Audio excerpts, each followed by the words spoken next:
Et yop tout le monde, c'est Ness. Aujourd'hui, on se retrouve pour une nouvelle vidéo consacrée au stuff. Donc tout de suite, on va aller sur cette icône pour voir les stuffs conseillés par rapport, donc là pour le coup, à la classe mage. Donc ici, c'est vraiment les stuffs, les censés être les plus optimisés pour du T1, pour du T2. Ce qui peut varier, c'est juste le fait qu'il y ait différentes amulettes, différentes boucles d'oreilles, différents anneaux. Et on a le choix entre mettre un bâton ou un combo baguette-bouclier.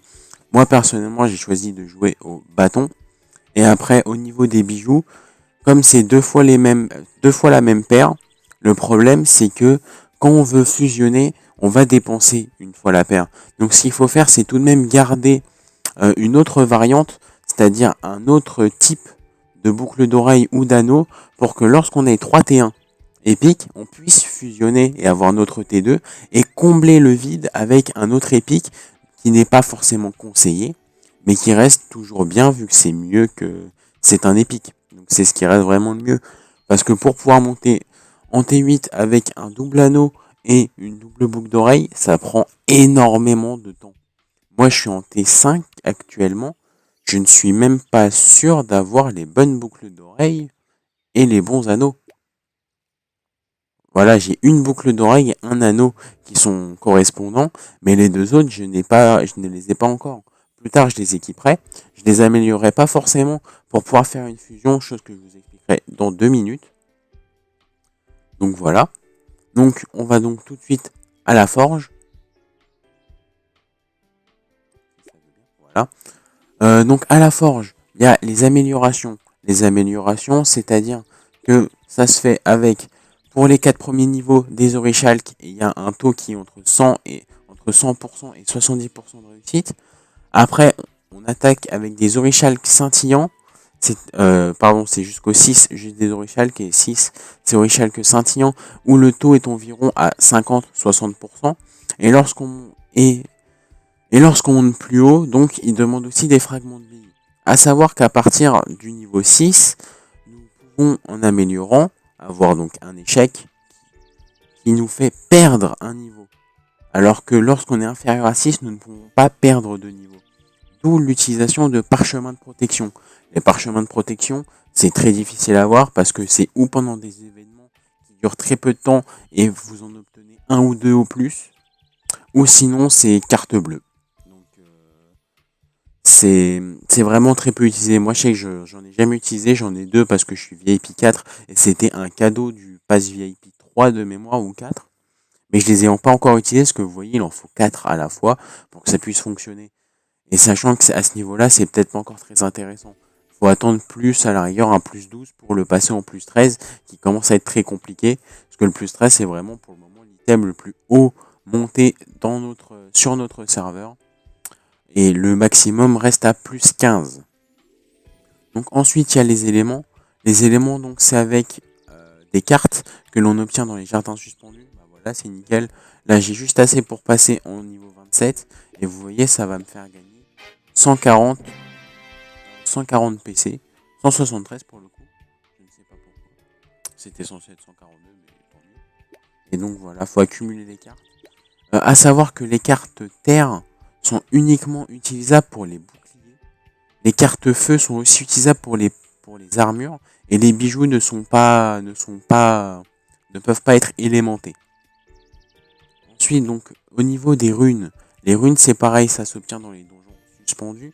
Il y a des totaux. Il y a un maximum pour chaque ligne. Donc là, ici, c'est des runes pour les armes.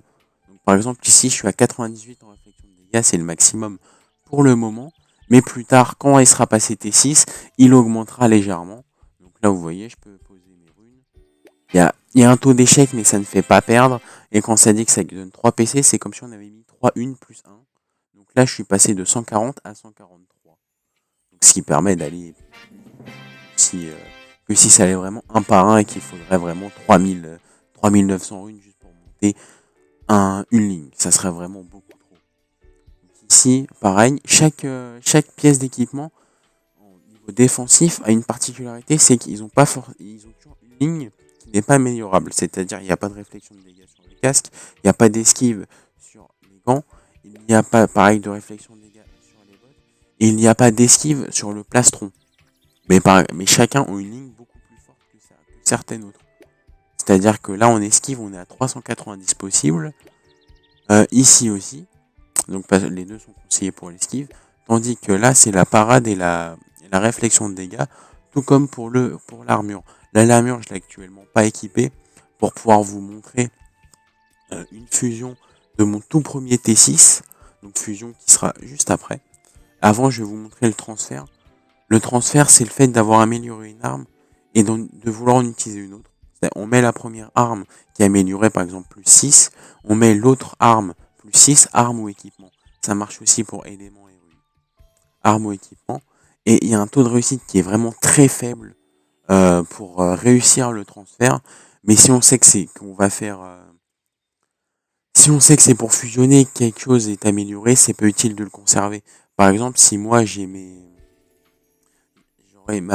si j'ai ma paire de boucles d'oreilles que je veux fusionner, que les deux sont plus 10, je prendrai une boucle d'oreille et j'essaierai de faire un transfert sur une autre boucle d'oreille que j'utiliserai potentiellement plus tard ou pour la remplacer pour éviter de perdre inutilement les améliorations, les originales que j'ai mis parce que ça coûte vraiment très cher. Là, je sais que pour avoir du plus 13 alors qu'il y avait un événement plus 20% de réussite, que ça soit donc Lisat ou Nuna, ont dépensé près de 20 000 diamants liés juste pour avoir du plus 13, ce qui est vraiment énorme. Parce que les diamants liés au début sont vraiment conseillés pour être utilisés dans le balai, chose que je vous expliquerai dans une prochaine vidéo. Donc là, on va vite aller sur la fusion. Donc la fusion d'items, c'est simple. Les items, faut tous les conserver. Tous les items épiques pour votre classe, il faut vraiment tous les conserver pour faire de la fusion. Parce que par exemple, là, j'ai mes 3 armures T5. J'équipe en premier celle qui a les buffs, sinon ça ne compte pas, vous voyez. Ici, j'obtiens une plus 10. Si je mets celle-là, je n'obtiens pas une plus 10, alors que ma plus 10 est quand même équipée. Donc, faut faire attention, il y a eu beaucoup d'erreurs de la part des joueurs là-dessus. Donc là, je vais tout de suite faire mon T6, c'est mon tout premier T6. Donc voilà. Donc il me fait gagner 80 000 PCA apparemment. Voilà, 80 000. En T5, il ne m'en donnait que 33 000. Donc là, je viens de gagner 50 000 PC. Et donc, je vous expliquais qu'il faut conserver tous vos items parce que regardez, là, j'ai 3 gants T1. Je fusionne mes gants T1. Ça me fait un troisième gant T2. Je fais mes gants T2. Ça me fait un troisième gant T3. Et ça, monter à tour de rôle, ça permet vraiment d'avoir... donc là, un item T4, par exemple. Et le T4, si on le met bout à bout, ça nous donne du T5 qui me permettra plus tard d'avoir du T6. Par exemple, j'ai déjà un bâton T5. Et là, j'ai un deuxième bâton T5. Lorsque j'aurai cumulé assez de petits pour pouvoir avoir un troisième T5, j'aurai enfin mon bâton T6. Pareil sur les chapeaux, vous voyez, il manque seulement un T4 pour pouvoir faire mon T6. Parce qu'une fois que j'aurai mes 3 T4, je ferai mon T5. Et vu que j'ai un chapeau là, un chapeau d'équiper plus un chapeau en banque et celui que j'aurai potentiellement grâce à mes 2 T4, ça m'en fera 3 qui me refera une fusion, qui donc me refera un T6. Donc c'est vraiment très important. J'ai un ami de la guilde qui ne connaissait pas ça auparavant et il a vraiment perdu beaucoup de temps et beaucoup de PC parce que il a commencé avant moi et au même niveau on se retrouvait avec un écart de presque 200 000 PC parce que lui il était équipé en T5 vert ou bleu au maximum alors que moi j'étais en full T5, enfin en full T4 ou T5 mais que des équipements épiques que j'avais améliorés. Lui n'avait rien amélioré donc enfin si il avait amélioré mais sur du vert donc ça fait vraiment une énorme différence. C'est vraiment tellement important dans le jeu. Et donc voilà, comme je vous disais, quand on améliore, ça augmente la quantité de runes qu'on peut mettre. Avant, j'ai été bloqué à 13, maintenant je peux passer à 31. Je vais faire ça tout de suite. Hop, ça va très vite parce que là, du fait qu'on soit limité. Hop, et de 31 de PC. Et mis donc tout ça, mis bout à bout, ça donne vraiment beaucoup de PC. C'est... Bah comme vous savez, point de combat, c'est... Vous voyez là, j'étais à 680 000 au début de la vidéo, je suis à 730 000, juste grâce à mon amélioration T5 et aux quelques runes que j'ai posées. Donc voilà. Bon, par contre, pour les fusions, au début, c'est pas dérangeant, ça coûte en poudre magique. Mais comme vous avez vu, Là, ça m'a coûté 76 000 poudres magiques. Et j'en ai dépensé beaucoup pour améliorer mes compétences. Parce que moi, mes compétences, maintenant, ils me coûtent 120 000 poudres magiques par niveau. Donc, si je reste bloqué à niveau 40, ça fait vraiment une différence. Même si ça ne donne pas de PC, ça aide vraiment lors du combat. Donc, je pense avoir fait le tour de tout ce que j'avais à dire. Si vous voyez que j'ai oublié quelques détails, vous pouvez me le dire en commentaire. Donc je vous dis à la prochaine pour une nouvelle vidéo qui sera basée sur les PC, c'est-à-dire que je vais vous expliquer le bestiaire, le balai, je vais vous parler du familier, parce que je pensais que c'était plus intéressant que d'en parler dans la vidéo stuff, parce que c'est pas quelque chose qu'on obtient forcément. Ah non, juste avant de partir, je vais vous dire une chose, c'est que ici, toutes les 36 heures, on a des objets gratuits. Donc, on a ou objet, enfin, on a et un objet et un familier gratuit. Le familier que nous obtenons, il sera le familier, excusez-moi. L'item que nous obtenons, ça sera un item épique pour notre classe ou un item épique en tant qu'objet autre, c'est-à-dire potion, parchemin, buff, etc. Mais c'est le plus intéressant, c'est qu'on obtient des objets parce que ça devient des objets bénis. C'est-à-dire que béni, c'est comme comme mon bâton. C'est un béni bâton légendaire. Et en fait, le fait que ça soit béni, il me donne plus 5% de coup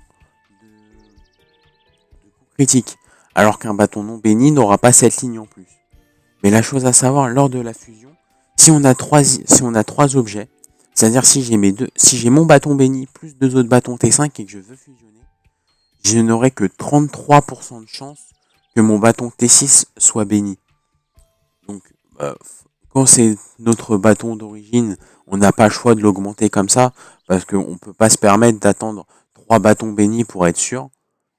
Parce que si on en a un, c'est 33%, si on a deux, c'est 66%, si on a trois objets bénis pour fusionner, on a 100% de chance de réussir.